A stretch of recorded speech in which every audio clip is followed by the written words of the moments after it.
Ինչու փակվեց Հայաստանի դաշնամուրների գործարանը։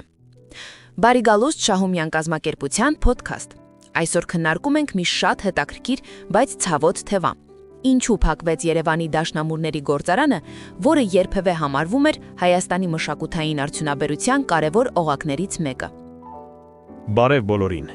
Իրականում դաշնամուրների գործարանը պարզապես արտադրական տարածք չէր։ Այն խորհրդանշում էր այն ժամանակների մշակութային քաղաքականությունը, երբ պետությունը նպատակ ուներ իր քաղաքացիներին ապահովել ստեղծագործելու համար անհրաժեշտ գործիքներով։ Այդ պատճառով էլ եկեք սկսենք սկզբից։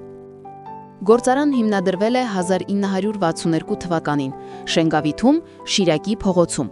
Տնօրենն էր Մովսես Սարգի Քարդումյանը։ Գործարանի հիմնական նպատակը խորհրդային ներքին շուկայի պահանջները բավարարելն էր։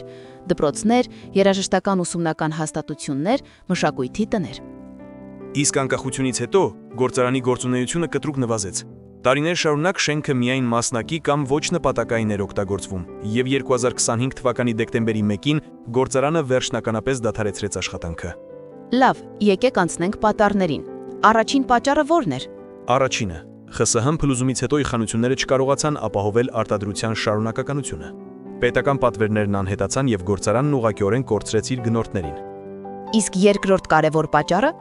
մասնավորեցման հետևանքները։ Երբ տնտեսությունը փոխվեց եւ անցավ ազատ շուկայական հարաբերությունների, նոր սեփականատերերի համար գլխավոր շարժիչ ուժը դարձավ շահույթը։ Բայց դաշնամուրի գործարանն այնպիսի արտադրություն չէր, որ արագ շահույթ ապահովեր։ Այսինքն մշակութային արժեքը գնալով դուրս մղվեց առաջնայինությունից։ Երրորդ պատճառը ներդրումների բացակայությունն էր, ճիշտ է։ Այո, գործարանի սարքավորումները հին էին, իսկ դրանց արդիականացումը պահանջում էր մեծ գումարներ։ Ոչ պետությունը, ոչ սեփականատերերը ներդրումներ չկատարեցին։ Արդյունքում արտադրությունը պարզապես տեխնիկապես չկարողացավ մրցունակ դառնալ։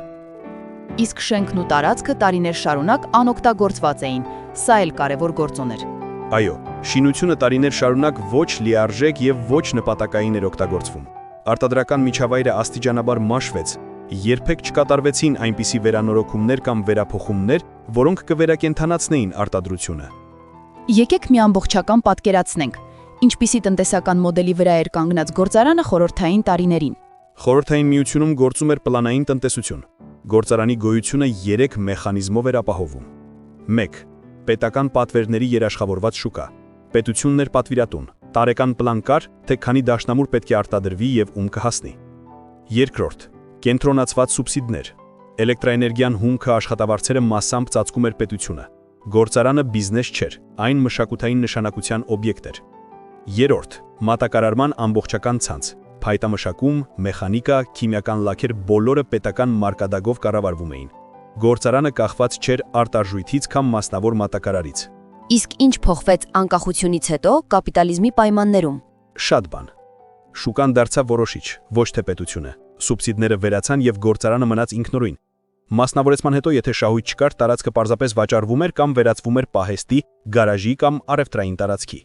Գործարանը պարզապես այլևս չէր համապատասխանում նոր տնտեսական տրամաբանությանը։ Եթե պետությունը որոշեր այն պահել որպես մշակութային ռազմավարական օբյեկտ, կարող էր գործարանը գոյատևել։ Միանշանակ, եթե այն միացվեր պետական մշակութային քաղաքականությանը, կլիներ պետական պատվերներով ապահովված շուկա, դպրոցներ, մանկապարտեզներ, մշակույթի տներ։ Այս սուբսիդություններն էլ կշարունակվեին։ Կարող էր պահպանվել միասնական մատակարարման ցանցը։ Այս սցենարը իրականում աշխատել էր խորհրդային միությունում, բայց անկախ Հայաստանի պայմաններում նման մոտեցում չկար։